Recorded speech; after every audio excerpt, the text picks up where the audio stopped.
Do you hear it? The clock is ticking on one of the most significant tax overhauls in recent history.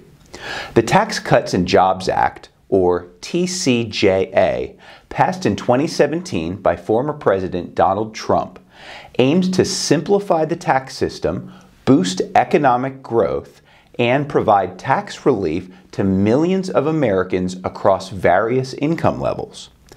And unless Congress acts, it is set to sunset or expire at the end of next year. And if it does expire, millions of Americans may be left wondering what their 2026 tax bill just might look like.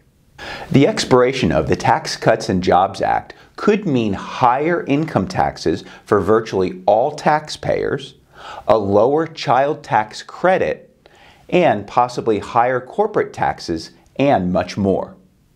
So what happens if the temporary provisions of the Tax Cuts and Jobs Act expires at the end of 2025? Is there anything that the U.S. government can do to stop these expirations from happening? And how might a sunsetting of the Tax Cuts and Jobs Act affect you?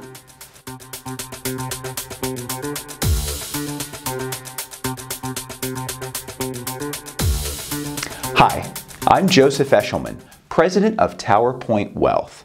We're a leading wealth management firm located in downtown Sacramento. And in today's video, we're going to break down what the expiration of the 2017 Tax Cuts and Jobs Act could mean for your finances and investments, what changes you could expect, and how you can start preparing now to avoid surprises down the road. So let's dive in. As mentioned, the Tax Cuts and Jobs Act was passed in 2017 by former President Trump and is one of the most significant overhauls to the U.S. tax code in recent history. It aimed to simplify the tax system, boost economic growth, and provide tax relief across various income levels. Key changes in the Tax Cuts and Jobs Act included reducing the corporate tax rate, temporarily lowering individual tax rates, nearly doubling the standard deduction, and capping state and local tax or SALT deductions. While some of these tax changes are permanent, many, especially those affecting individual taxpayers like you, are set to expire at the end of 2025, potentially resulting in higher taxes for millions of Americans if Congress doesn't extend or adjust the law. So let's break down what this could look like. First, let's start with the standard deduction, a massive benefit of the TCJA. Under the Act, the standard deduction nearly doubled, which not only made filing taxes easier, it often resulted in lower taxable income for many taxpayers. If the TCJA expires, though, we'll see a big drop in the standard deduction. For married couples, the standard deduction could drop from about $30,600 to around $16,600. For single filers, the standard deduction could decrease from $15,350 to about $8,300. If the standard deduction reverts back to its pre-2017 values, many taxpayers could see higher tax liabilities. Another major change under the TCJA was the reduction of the marginal income tax rates across the board. Under the Tax Cuts and Jobs Act, the highest marginal federal tax bracket declined from 39.6% to 37%. While the 35% bracket stayed the same, the 33% bracket dropped to 32%, and in a big change, the 28% bracket dropped to 24%. The 25% bracket dropped to 22%, and the 15% bracket dropped to 12%. All major federal tax reductions almost across the board. If Congress does not take steps to extend these changes, many taxpayers could see heavier tax bills or may need to make adjustments to tax-saving strategies like retirement contributions or charitable giving. Families could also feel the effects of the TCJA expiration. For example, the child tax credit may decrease from $2,000 per child down to $1,000 per child. Small business owners, too, could see some drastic tax changes. Some business expense deductions are set to be phased out, and business owners who have been claiming the 20% deduction on qualified business income, or QBI, for pass-through entities like sole proprietorships or S-corps will no longer be able to take advantage of that benefit without an extension of the Tax Cuts and Jobs Act.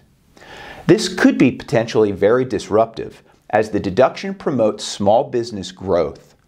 Critics say the QBI deduction primarily benefits the wealthy because higher earners are more likely to have pass-through income. However, there are millions of middle-income taxpayers also claiming the deduction, according to IRS data. Are you a busy investor always on the go?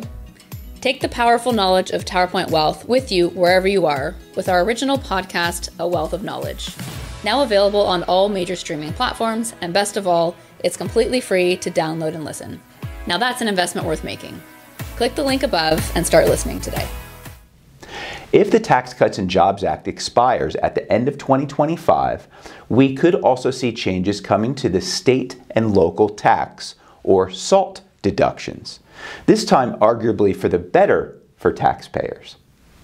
The TCJA currently caps the federal deduction of state and local taxes, or SALT, at $10,000. Which has created higher tax bills for many taxpayers living in high-tax states like California, New York, and New Jersey.